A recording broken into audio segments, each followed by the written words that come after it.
Hey, it's Steve here, and today we are going to talk about impact. Now, impact as a coach, as a Scrum Master, is the number one focus point that you have to have right now, today. Like it is, for me, it is the thing that is truly missing from the the general discourse, the sort of conversations that go on. If you're unable to prove your impact and really showcase the level of impact that you've had with your teams, with your leaders, with your organizations, if you haven't got it on your CV, we talk about having achievements on your CV. Achievements have to show the impact that you have. If you're unable to prove that, you're not gonna get a look in. If you're going for promotion, if you're going for that sort of key role of coach, if you're unable to showcase what impact that you've had, it's literally just you just won't even get any time at all. They won't even give you that opportunity. Um, this is we have to separate ourselves from the mediocrity that is the sort of general bog standard of Scrum Mastery and Agile coaching. The key difference, the key differentiator between those that are really thriving and those that are just about getting by is the level of impact that they're having. And if you can really give everything of what you've achieved, how you've achieved it, case studies, the real measurable outcomes that you've had, the impact that you've had, you will absolutely thrive and go, and it will give you such a big boost in being able to get ahead. So this is what we're going to talk about in today's show. It's all about the impact. We're going to talk about why it's essential, why why it's really key to have real measurable outcomes, and how we showcase measures and link those to business outcomes as well, because that's the sort of conversations, that's the terminology that you need to be using, is real business focus. Um, it's just not the case to be the norm anymore. You have to sort of be talking in business language, business speak, and linking what the work that you do to business outcomes. That's it.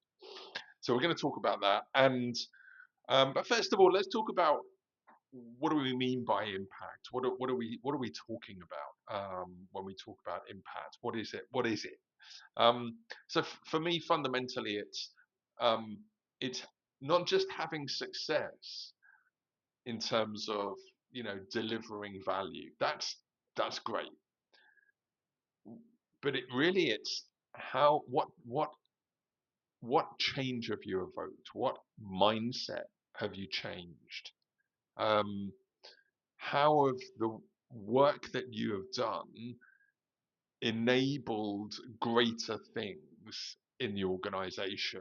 Like, for example, if you are um, reducing employee turnover, for example, it's a huge challenge for organizations, especially in the modern market.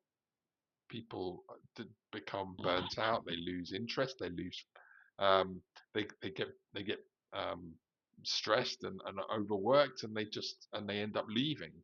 If some of the work that you have enabled has reduced that huge become that's the sort of impact that you can really showcase, and and provide great, really it can give you such a good uh, focus for the organization, and can make a real difference.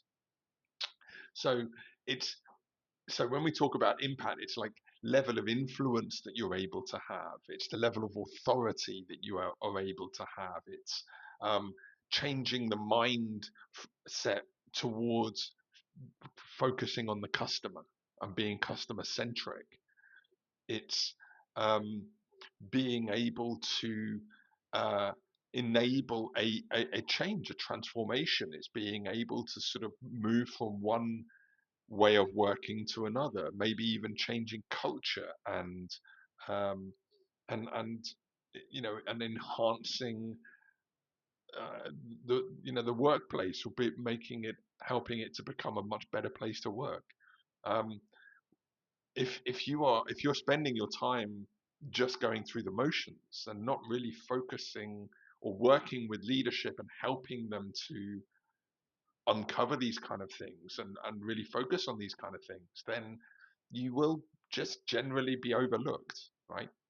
So, um, so we talk about presence. Being able to walk into a room and be and command the room and be and have real gravitas in the room and respect, because people will listen to you because you've helped to change minds, to work in a certain way, not just blabber agile speak at people because they get very they switch off from it, but actually helping people to sort of see how things can work differently in a way that they can understand, and you can help lead them there. So when we talk about impact, it's really those sort of nuances. It's a real soft skill to to have. If you can work with your team, first of all, as a Scrum Master, if you're working with your team, really focus in on what sort of impact that you can have with this team, not just running good stand-ups. And we do retrospectives every couple of weeks, and we have great sprint planning and all this kind of stuff. This is good to a certain point. These are the basics, the fundamentals of agile. What you really need to be doing is really taking a step back, really looking deep into what is the culture like, right? What is how does the value that the team deliver, how does that link to the overarching organizational strategic goals? How do those things link together? And if you're able to really sort of see where there might be a gap, a break, can you then challenge with your product owners, with your with your leaders, and say, hey, look, we're doing this stuff, but it doesn't really have any overarching strategic link, right? So we need to really challenge why we exist, and then you can then create purpose around that, and pivot if needs be, and actually help the team to really understand their purpose, and that really helps drive motivation. So all of these things can have a knock-on effect.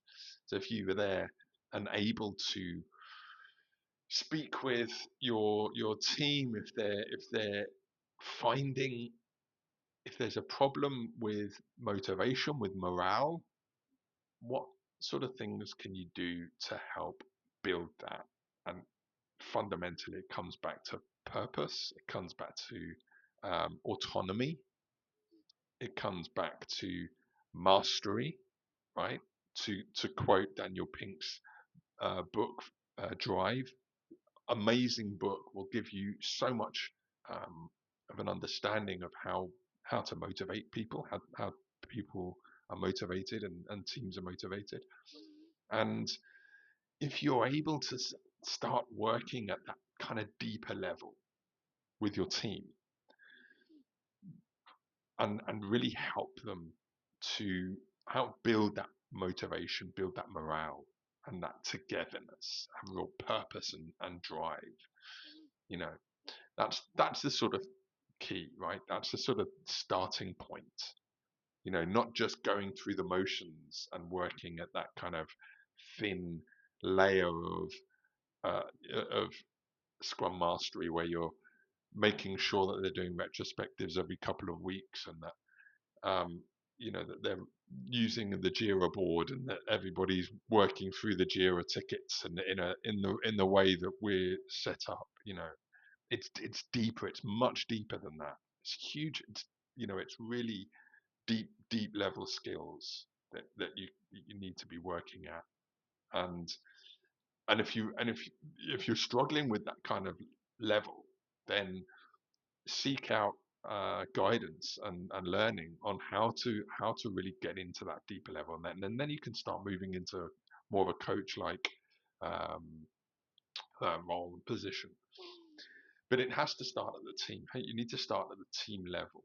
If you're a Scrum Master, you need to start at that kind of level, working with your product owner, your tech leads, tech lead, and help them, form that three, the delivery, product, and tech, to help the team, your designers, your engineers, your testers, to really focus on purpose, mastery, autonomy. If there's a problem with autonomy, go and speak with your leadership and help them to see how they can empower the team much better.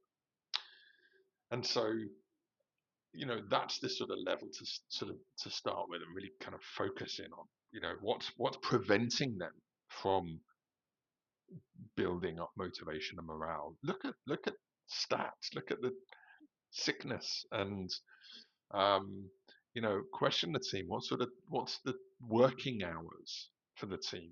What are they currently working? Because if they're working late nights, weekends, just to finish the sprint, that's a problem. That has a knock-on effect. It builds up and builds up, and then you have burnout. You get more sickness.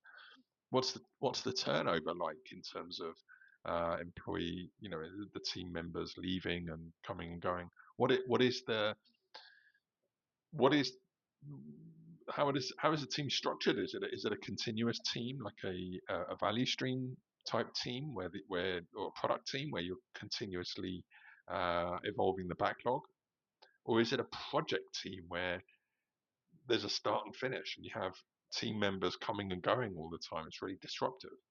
Those kind of things you need to be really looking at, and gathering data, and helping everybody to understand like what sort of impact that's having.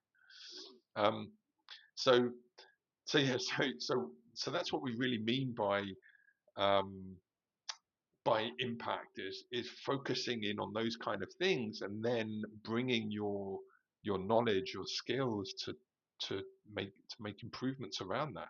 Gather data, look at how we can then improve on those numbers, like reducing sickness, like reducing turnover, like um, improving workflow, those kind of things, absolutely paramount.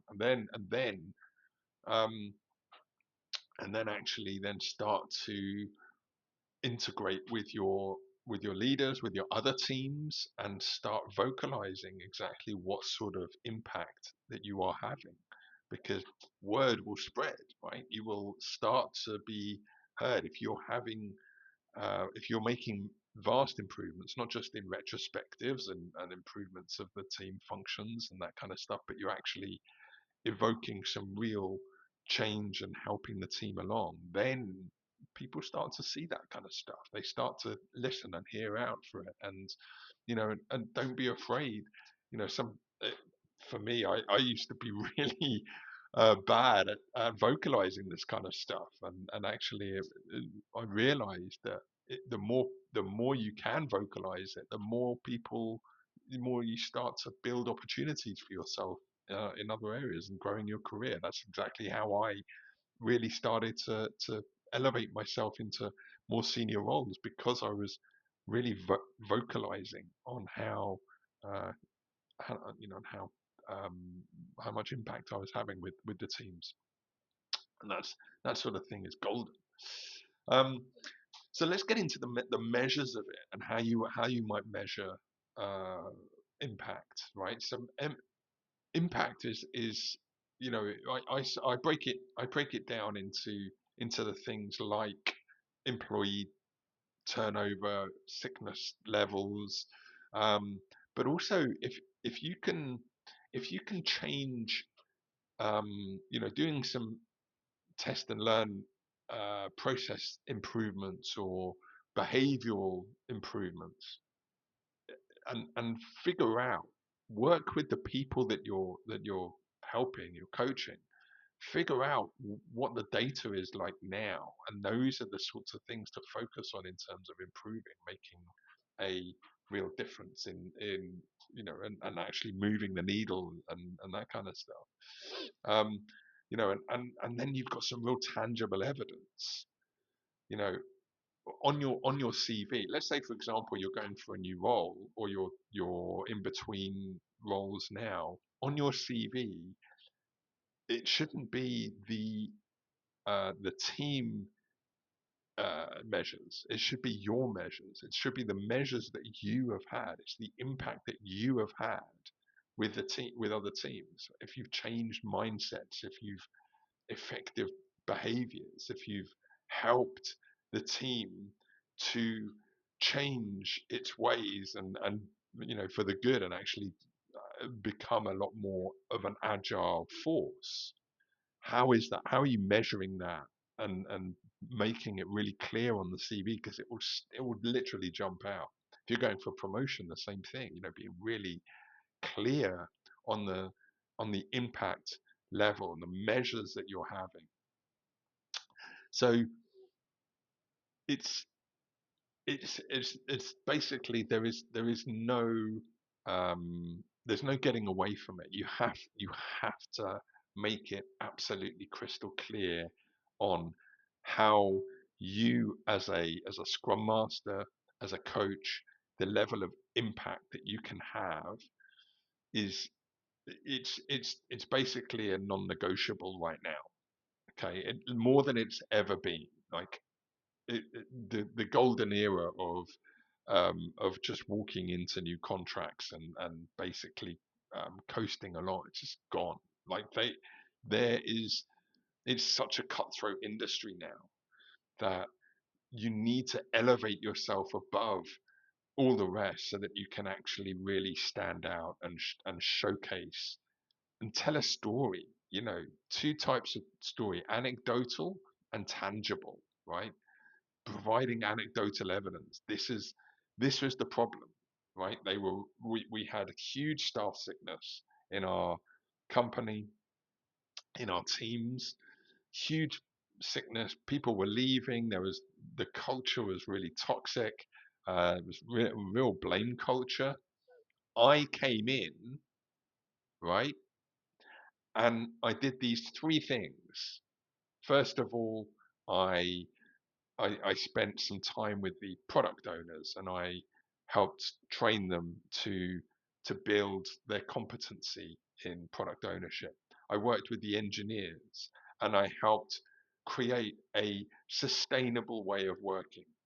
And we built out a team agreement that we would hold each other to account. And I helped them to focus on working together collaboratively as a team, so that so that they could actually start building relationships. We managed to go and and meet together every week, sometimes online. We were able to meet in the office. We had a team day regularly. We built up that strength in the team, and the blame culture became a real trustworthy culture. We reduced sickness by 17%. We reduced staff turnover by 20%. We in we focused. I focused on value, right? Worked with the product owners to really link the value that we deliver as a team with the leadership team, with the overarching organizational strategy, and we with our customers, we reduced customer churn by 18%. Right? Tell a story.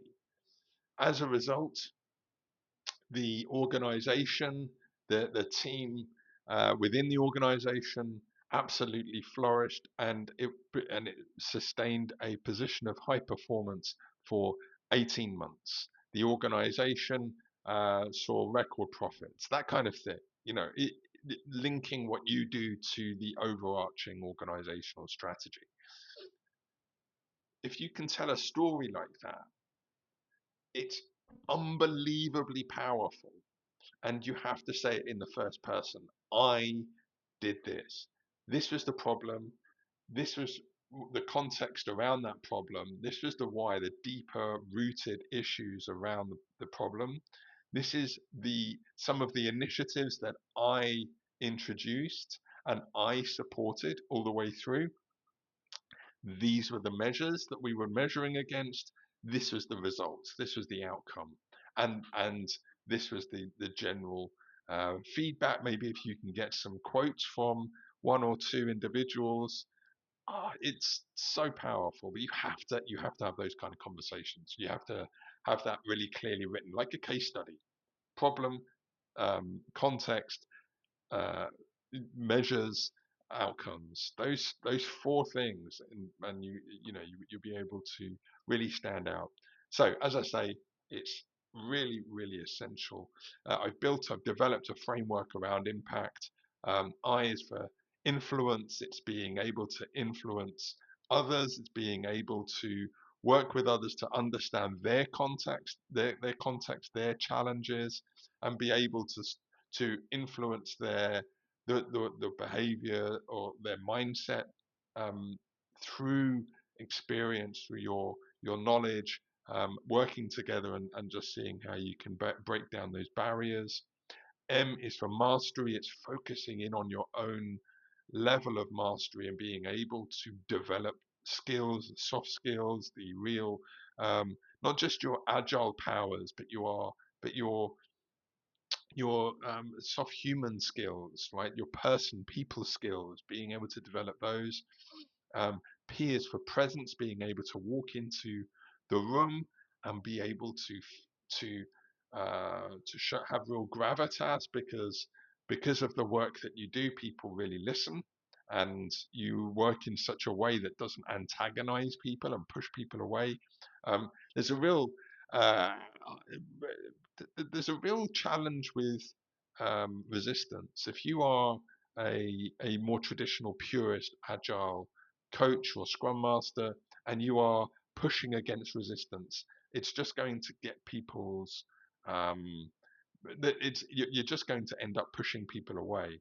So if you can be working with people and helping to understand how everything fits together and where they're coming from, where that resistance may be born out of, being able to identify the resistance. Sometimes it's not really clear and visible for you.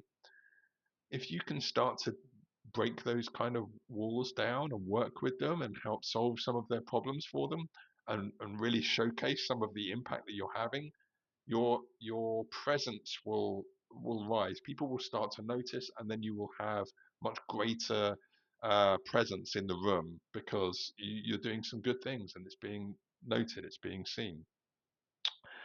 A is for awareness, so having self-awareness, not just situational awareness and awareness of what's going on and others, but self-awareness. So I've said in a previous video is journaling. Get into the habit of journaling and building. Write down what you're seeing and take note of how you're uh, how you are in different situations. Could you improve in certain elements? What did you say there that might have upset some people? How could you have said it differently? Get into the habit of noting down and reflecting on your own awareness, but then also the others around you and the way that the team is interacting and the things that aren't being said, so that you can actually go in at a deeper level. Really helpful, really powerful for people. So build your awareness. And then C is customer centricity. So we've talked about value and the value that you deliver. Are you solving problems for your customers? Are you working with your product team, your product owners, and helping to build their competency so that they are linking the work that the team are doing to the customer, and actually really closing that feedback loop and being very prioritizing against the customer's needs, customer centricity. And then T is general transformation. It's change. It's evoking change. It's effecting change of mindset, change of behaviors, change of culture, and that you are driving that, you're leading that, supporting the transformation, working with your teams, working with leaders, and supporting them all the way through. So that's the impact framework. Now, if you would like to know how you are shaping up against those 6 pillars, then I'm going to put a link in the notes. Take the impact pulse check, right? Understand it's an agile impact pulse check. Understand some of the levels that you have, where the gaps, where the strengths, where are your weaknesses, and that's an area that you can focus on improving. Take the pulse check. Is completely free, and it will give you a chance to really take a step back and reflect on how you are in those areas. Um, and and so, you know, as I say, if you're really if you're really struggling to get to the next level, or you're in between roles, and you're sort of looking around and going, I just don't. Everything seems to be really hard at the moment, and it is. But there's a lot of competition, right? If you're on LinkedIn and you're applying for a Scrum Master role, an Agile delivery lead role, a Agile coach role, you're up against 100, 200, 300 people going for those roles, right? That's just the norm now. You know, if if um, if you're internally going for promotion, um, you know, maybe it's a little bit easier. But if you are in between roles, it's the industry is so flooded with, as I say, a lot of mediocrity. But you're having to really stand up and be and raise yourself above the parapet, amongst the masses, and your level of impact is absolutely key to that. Being able to showcase it, tell a story, showcase the business outcomes, the real measures, the key measures that you have evoked, that you have been the main driver behind. And don't be shy. Don't hide behind it and go, well, especially us British, we're very like I said before, I used to be really shy about uh, you know proving my worth and showing my value, but actually that's the thing that's going to help you get ahead. So I hope it's been really helpful. As I say, I'll put the pulse check link in the notes, so look out for that. And then also being able to, if you're a Scrum Master or an Agile coach, being able to build and sustain high performance in your teams will really elevate you as in your role. I'm doing a high performing team challenge. It's a 5-day event. It's an hour a day for 5 days, and we go through that impact framework, and we go through the 3 absolute blockers to high performance, the 3 major things that get in the way. And I provide you with lots of tools and techniques that you can use in order to build a high performing team, so that by the end of the week you're able to really provide and build that, and put your team together. So look out for that link in the show notes, and I look forward to speaking with you again soon. All the best. Thank you very much. Bye bye.